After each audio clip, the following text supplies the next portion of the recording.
c'est un très grand plaisir de te retrouver dans cette toute nouvelle vidéo aujourd'hui. Alors venons-en tout de suite au sujet de la vidéo. Comment est-ce que tu pourrais perdre tes actions ?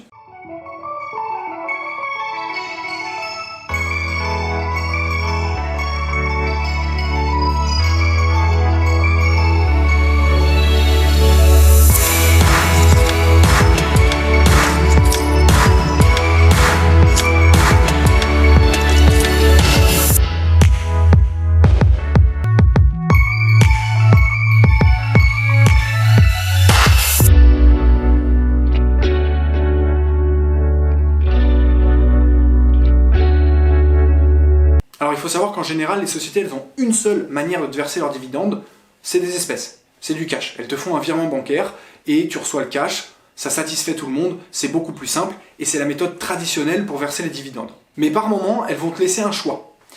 Elles vont te proposer du cash, la méthode traditionnelle, ou elles vont te dire soit je te donne du cash, soit pour le montant que tu devrais initialement recevoir, prenons 200 € de dividendes par exemple, soit je te verse 200 € de dividendes, soit avec ces 200 € de dividendes, tu peux racheter encore de mes actions à moi à un prix préférentiel. Alors pour le coup, ça semble être plutôt une bonne opportunité. Soit tu veux du cash et dans ce cas tu as du cash, soit sinon tu peux racheter des actions de l'entreprise à un prix qui sont inférieurs à celles qui se vendent en ce moment. Sauf que si elle te propose de racheter des actions à un prix préférentiel, qu'est-ce que ça veut dire ? Ça veut dire que la société elle a recréé des actions. Alors prenons un exemple très simple, imaginons qu'il y avait 100 actions et que j'étais propriétaire de une action par exemple. Je suis donc propriétaire de 1% de la compagnie. Si maintenant la compagnie elle décide cette année de recréer 20 actions et de proposer du coup à tous ses actionnaires s'ils veulent du cash ou des nouvelles actions, eh bien moi si je choisis la voie de prendre le cash, qu'est-ce qui se passe ? Je me retrouve avec une action plus sur 100 actions, mais une action sur 120 actions. Ce qui veut dire que j'ai vu ma participation dans l'entreprise diminuer. Pourquoi ? Parce que l'entreprise a créé de nouvelles actions, que je n'ai pas acquéri ces nouvelles actions, et donc que proportionnellement parlant, j'ai perdu de la valeur. Et donc là, tu le vois bien, si ça se répète plusieurs fois dans le temps, c'est-à-dire que l'entreprise régulièrement va te proposer le cash ou les actions, si tu ne veux pas voir ta participation dans l'entreprise en fait être réduite à néant, tu vas devoir obligatoirement à chaque fois aller racheter ces actions.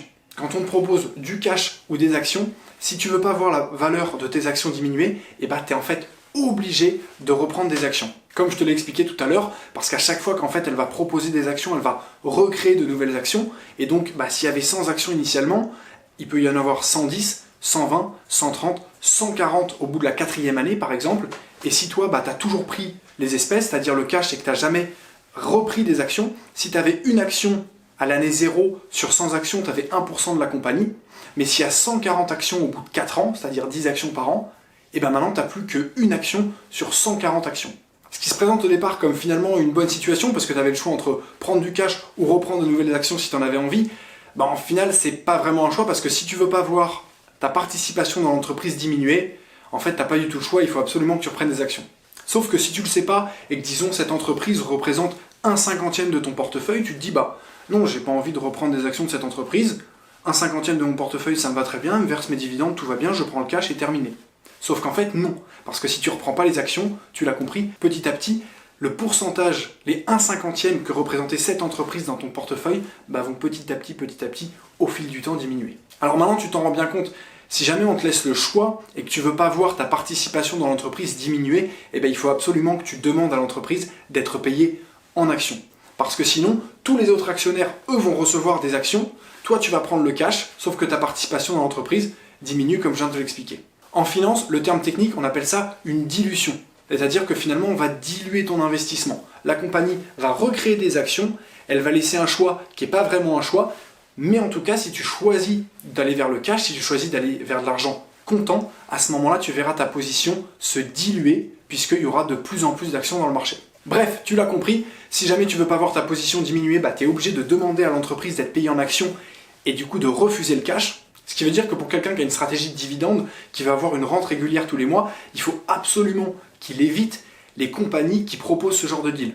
Évidemment, toutes les compagnies ne le font pas et il faut en amont réfléchir et savoir est-ce que cette entreprise que je convoite qui verse un bon dividende a l'habitude, fait régulièrement des propositions cash ou actions.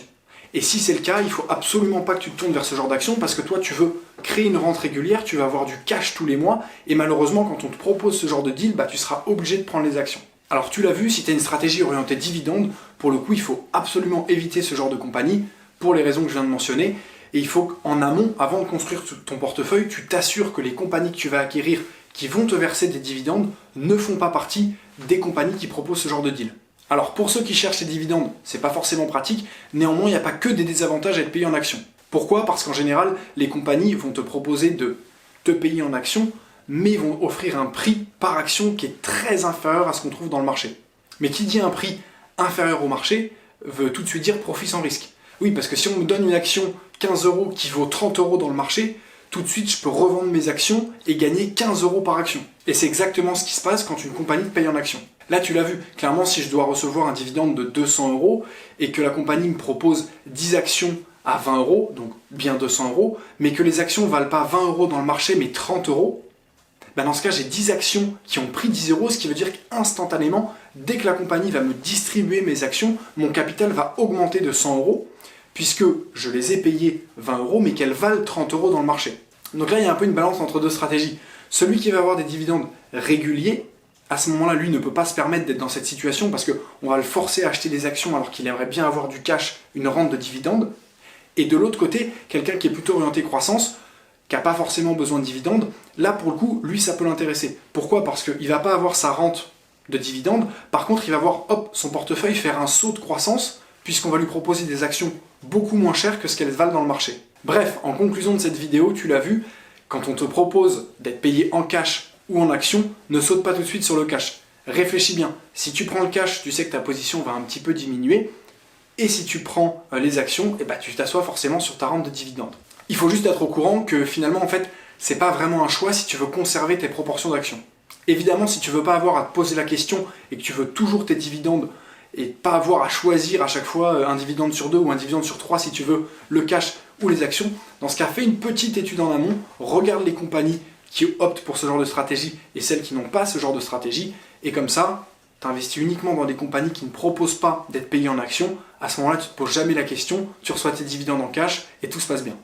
Bon voilà, c'est déjà la fin de cette vidéo, courte, concise, droite au but, j'espère que ça t'a plu. Maintenant qu'on te propose un deal, payé en cash, payé en action, fais attention, réfléchis bien. Je te souhaite une grosse motivation et on se voit dans une prochaine vidéo.